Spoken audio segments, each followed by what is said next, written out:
So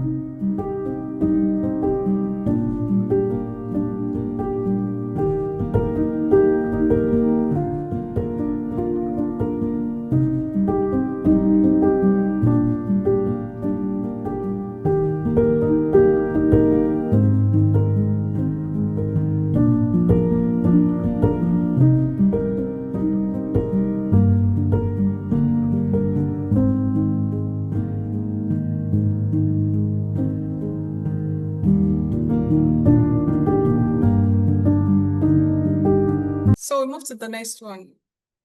That's Prince Rutherford. Prince Rutherford presentation is on farm management innovation as a catalyst for enhancing rural livelihood and food security.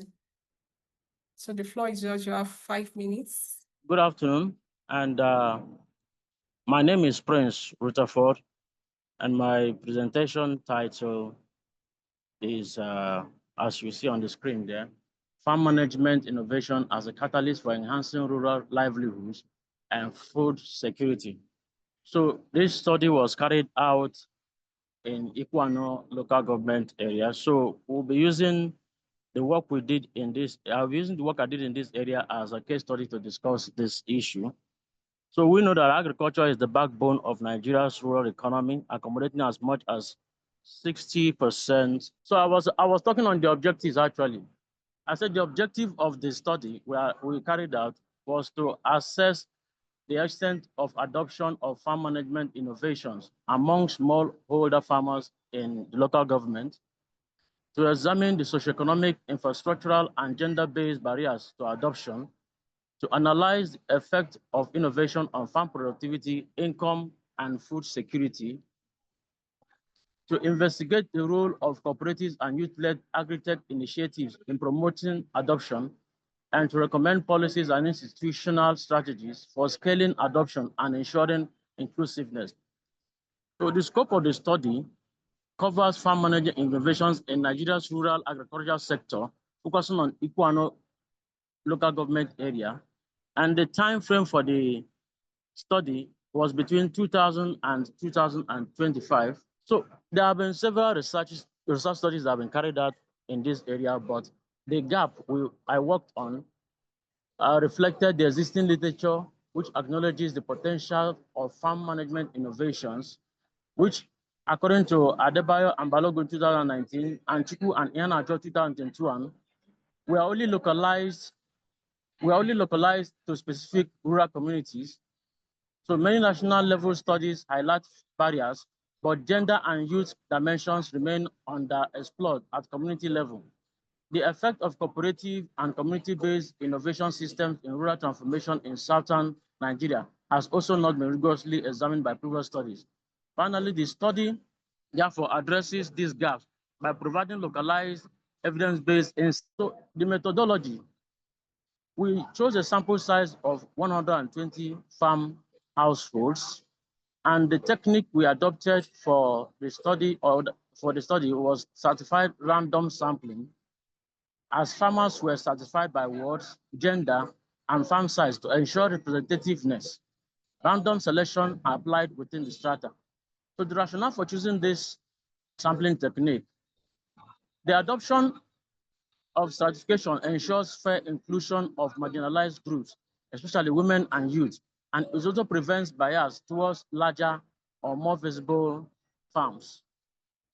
Data collection was done through structured questionnaires, focus group discussions, key informant interviews, secondary data from National Bureau of Statistics, Federal FAO, and World Bank.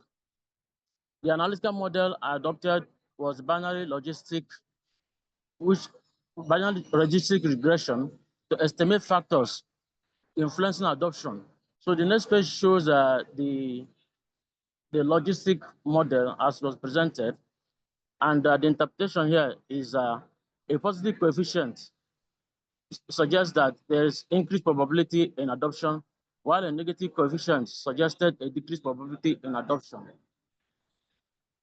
So the next table is the next slide shows the logistic regression results of the study.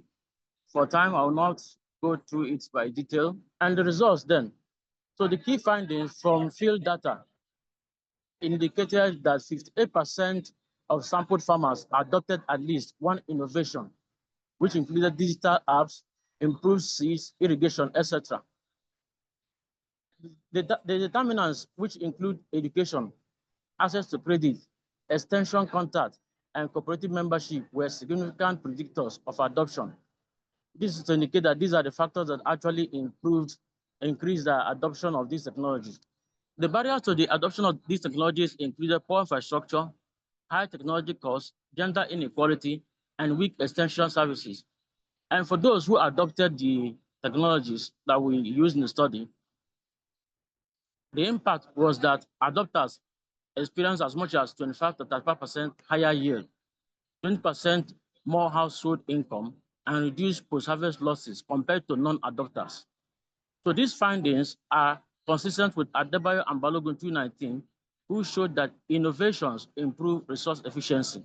They also align with Chukwu and Iheanacho 2021, which emphasized how digital platforms enhance market access.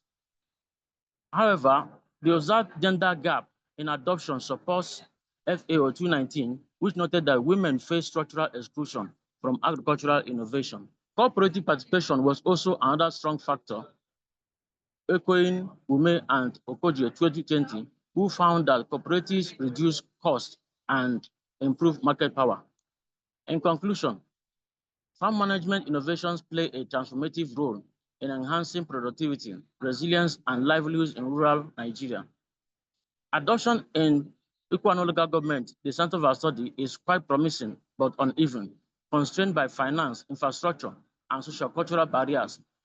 Innovations must therefore be scaled inclusively to ensure participation of women and youth. And recommendations: rural infrastructure should be strengthened by prioritizing feeder roads, electrification, and irrigation in agricultural development budgets.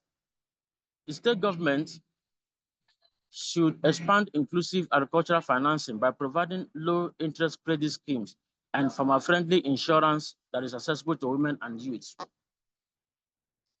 The extension service schemes of local governments needs to be revitalized by equipping extension agents with digital skills and tools, while incentivizing community-based training,